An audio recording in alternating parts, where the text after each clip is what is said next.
नमस्कार दोस्तों, कैसे हैं आप लोग? आज मैं डिस्कशन करने वाला हूँ एक आईपी के बारे में। इसके ऊपर मैं पहले एक वीडियो आपके साथ शेयर किया हूँ और फाइनली आज के दिन इसका लास्ट डे है अप्लाई करने का। तो मैं हर बार की तरह इस बार भी मैं इस आईपी के बारे में इसलिए चर्चा करूंगा क्योंकि लास्ट डे में हम लोगों को कुछ इंपॉर्टेंट इन्फॉर्मेशन देखने को मिलता है, जहाँ से पता चलता है कि इस कंपनी की स्ट्रेंथ कितना है। तो यहाँ पे मैं कोई रिकमेंडेशन करने के लिए इस वीडियो को आपके साथ शेयर नहीं कर रहा हूँ। आपको वो इन्फॉर्मेशन दिखाऊंगा जिस इन्फॉर्मेशन को देखकर आपको उस कंपनी के स्ट्रेंथ के बारे में पता चलेगा। तो उसके बाद आपको खुद डिसीजन लेना है कि उस कंपनी के ऊपर क्या करना चाहिए। तो चलो वीडियो को शुरू करने से पहले रिक्वेस्ट करूंगा, अभी तक चैनल को सब्सक्राइब नहीं किया तो जरूर कर लीजिएगा। तो कंपनी का नाम आप देख सकते हैं, सुदीप फार्मा लिमिटेड। तो सुदीप फार्मा लिमिटेड बेसिकली एक कंपनी जो है वो एक नाम से आपको पता चल चुका है, फार्मा इंडस्ट्रीज के ऊपर काम करता है। तो बेसिकली ये मेडिसिन बनाता नहीं है। कंपनी का मेनली जो बिजनेस है अगर देखेंगे तो सुदीप फार्मा 1989 में स्टार्ट हुआ और ये लीडिंग मैन्युफैक्चरिंग फार्मास्यूटिकल आप देख सकते हैं यहाँ पे कुछ एग्जिपेंट्स, साथ ही साथ फूड ग्रेड्स, उसके साथ साथ स्पेशलिटी कुछ न्यूट्रिशन, इस तरीके से प्रोडक्ट्स कंपनी बनाता है। 100 से भी ज्यादा कंट्रीज को कंपनी प्रोडक्ट को सेल करते हैं। तो सारी बातें मैंने आपके साथ शेयर किया था और आज मैं ये सारी बात नहीं चर्चा करूंगा। मैं आपको ये बताऊंगा कि कंपनी का स्ट्रेंथ कितना है। देखिए, जो लोग सोच रहे कि सेल्स ग्रोथ 10% है, प्रॉफिट ग्रोथ 4% है, बहुत कम। हाँ, बात तो सही है, मगर लास्ट 2023 में कंपनी का प्रॉफिट ग्रोथ था 62 सीआर, अभी वो बढ़ के हो चुका 138 सीआर, तो ऑलमोस्ट दुगना से भी ज्यादा। तो लास्ट 2 इयर्स में दुगना है, मगर पिछले सालों की तुलना से कम है। तो इस हिसाब से देखा जाए कि कंपनी अगर आईपीओ बेकार होता तो कंपनी बढ़ा चढ़ा कर यहाँ पे प्रॉफिट दिखाता, जिस तरीके से मतलब पेटीएम ने दिखाया, जिस तरीके से देखा जाए तो लेंस ने दिखाया, जिस तरीके से बाकी कंपनीज भी दिखाए। तो इस तरीके से तो बढ़ा चढ़ा कर नहीं दिखाया, जो ही बना वो ही दिखाया। तो ये मुझे गुड पॉइंट्स लगा। दूसरी बात, कंपनी का सेल्स ग्रोथ भी एक बराबर लेवल में है और कंपनी का कर्जा पहले कम था, आज कर्जा ज्यादा हो गया। कितना कर्जा है आप देख सकते हैं, डेप्थ ऑफ इक्विटी 120। इसका मतलब कर्जा भी उतना ज्यादा नहीं है। आपको जो लग रहा होगा कि चलो 80 से लेकर 135 हो गया, मतलब 135 सीआर हो गया तो बहुत ज्यादा हो गया, ऐसे बिल्कुल नहीं। कर्जा तो बराबर है, कर्जा तो सेम टू सेम है। मतलब 0.20 मतलब उतना ज्यादा कर्जा नहीं है। अगर 0.50 के नीचे है कोई भी कंपनी का मतलब कर्जा, तो उस कंपनी कर्ज को हैंडल कर सकते हैं। तो बाकी मार्जिन भी बहुत स्ट्रांग है कंपनी का। देखिए, पेट मार्जिन, प्रॉफिट अर्निंग टैक्स, तो सॉरी प्रॉफिट आफ्टर टैक्स, तो प्रॉफिट टैक्स होने के बाद, टैक्स देने के बाद जो प्रॉफिट आया उसका मार्जिन बहुत स्ट्रांग है।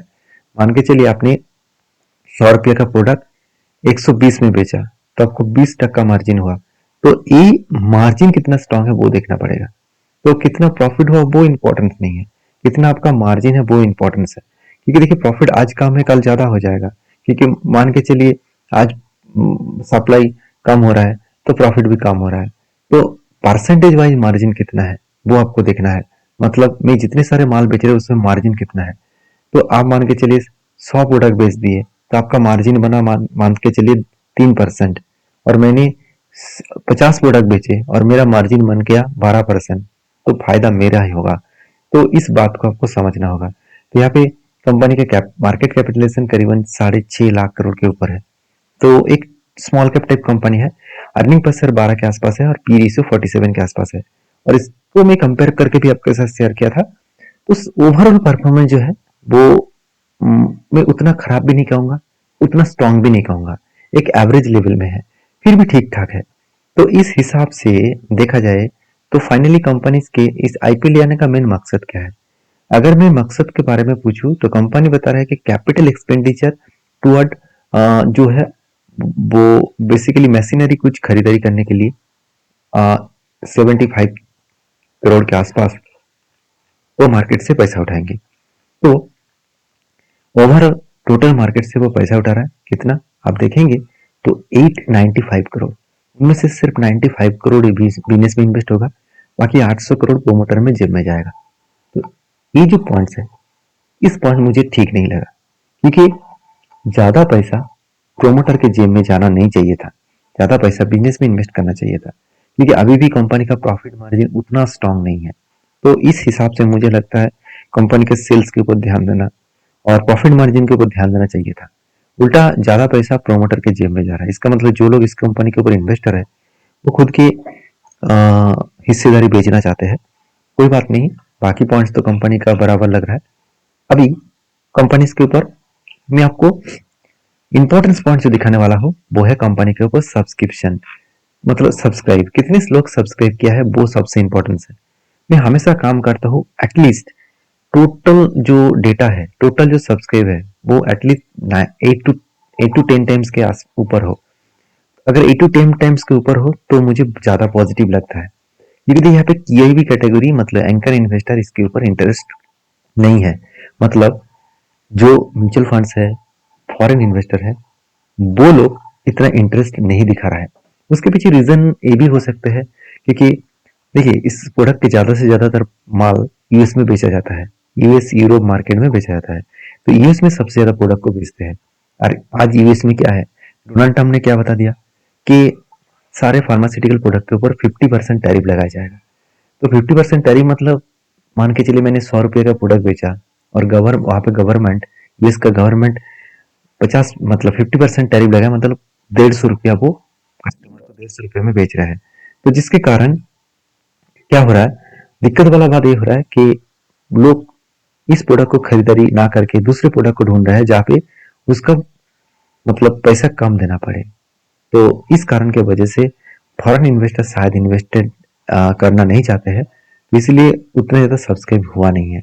मगर एनआई कैटेगरीज जो हमारा देश का जो मतलब बड़े लेवल का इंडिविजुअल इन्वेस्टर है, उन्होंने 10 टाइम्स इन्वेस्ट किया 10 लाख के ऊपर लोगों ने, और जो 10 लाख के नीचे लोग इन्वेस्ट कर रहे हैं वो 14 गुना, जो 10 टाइम्स मतलब 10 गुना, और यहाँ पे 14 गुना लोग इन्वेस्टमेंट किया है। अभी रिटेल के हिसाब से बात करूँ तो 5 टाइम्स यहाँ पे रिटेल पब्लिक इन्वेस्टमेंट किया है। एक अच्छा खासा इन्वेस्टमेंट लेवल यहाँ पे देखने को मिला। अभी सबसे इम्पोर्टेंस है टोटल टोटल जो यहाँ पे डेटा है, टोटल जो डेटा है उस डेटा के अकॉर्डिंग कंपनी के ऊपर आप देखेंगे तो 5 टाइम्स सब्सक्राइब हुआ है। तो मैं पहले ही बता चुका हूँ, मैं 8 to 10 टाइम्स जब तक ना हो तब तक काम नहीं करता हूँ। तो मुझे इस कंपनी में स्टेबिलिटी तो लगा, मगर उतना ज्यादा स्टेबल नहीं लगा। लास्ट पॉइंट में आपको जो दिखाऊंगा वो है ग्रे मार्केट प्रीमियम। तो फाइनली इस कंपनी का ग्रे मार्केट प्रीमियम था 21%, 20% के आसपास। जब मार्केट ओपन हुआ आईपीओ तब 19% तक ग्रे मार्केट प्रीमियम था, बीच में 20% भी हो गया, और आज लास्ट डे में इसका ग्रे मार्केट प्रीमियम दिखा रहा है 15%। इसका मतलब धीरे धीरे इसका परसेंटेज कम हो गया। क्यों कम हुआ, मैं आपको अभी दिखाया हूँ कि इसका सब्सक्रिप्शन कम हुआ, इसीलिए लोग इसके ऊपर इंटरेस्ट भी खो रहा है। तो देखिए मैं ये नहीं कहूंगा कि कंपनी मतलब बेकार है, कंपनी का लिस्टिंग गेन भी पॉजिटिव हो सकता है, मगर कितना ज्यादा पॉजिटिव होगा वो बोलना बहुत ज्यादा यहाँ पे क्रिटिकल होगा। तो मैं इस कंपनी के ऊपर फिलहाल के लिए तो इंटरेस्टेड नहीं हूँ। बाकी आपकी क्या राय है जरूर कमेंट्स करके बताना। वीडियो अच्छा लगे तो लाइक करना, और मेरे इस चैनल के जितने सारे अपडेट्स हैं सारे एजुकेशन पर्पस में है, तो प्लीज सारे वीडियो को देखकर आपके एडवाइजर के साथ बातचीत करके काम करना। मिलते हैं नेक्स्ट वीडियो में इस तरीके से अपडेट लेकर, तब तक के लिए धन्यवाद।